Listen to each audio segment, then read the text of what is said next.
In today's video, I'm going to teach you how to delete or remove a field in Hubspot CRM. Whether you're trying to keep your data clean or simply streamlining the properties in your CRM, knowing how to delete unnecessary fields can be a great tool in your arsenal. Let's dive right in and get started. First, you'll want to head over to the HubSpot homepage, open your preferred web browser and type in the URL for HubSpot, or simply search for it in a search engine. Once there, you're going to want to log into your account. If you're new to HubSpot, make sure you have your credentials ready and remember to use a secure password manager if you're accessing sensitive data. Once you're logged in, you'll find yourself on the HubSpot homepage.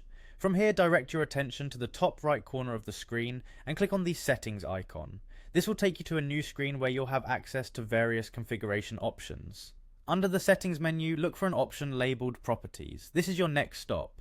Clicking on properties will show you a list of all the fields associated with your HubSpot account. It's a good idea to familiarize yourself with this section if you're often managing data within HubSpot, as properties are crucial for data organization. Scrolling through the list of fields, identify the one that you want to delete.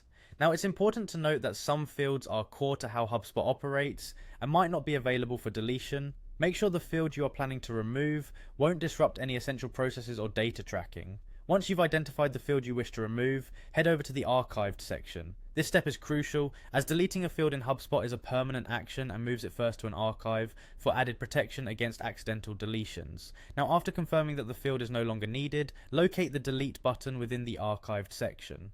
Clicking this will initiate the process of removing the field.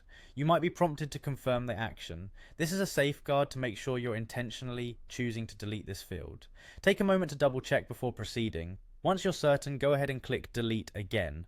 As a quick recap, we've logged into HubSpot, navigated to settings, then properties, and finally moved a field to the archived section before permanently deleting it. Remember to regularly review and clean up your fields to maintain a streamlined CRM. That wraps up our session for today. You've learned how to efficiently delete or remove a field in HubSpot CRM, ensuring your data remains organized and relevant. Thank you for joining us, and don't hesitate to explore more features within HubSpot that can help optimize your business operations. See you in the next video.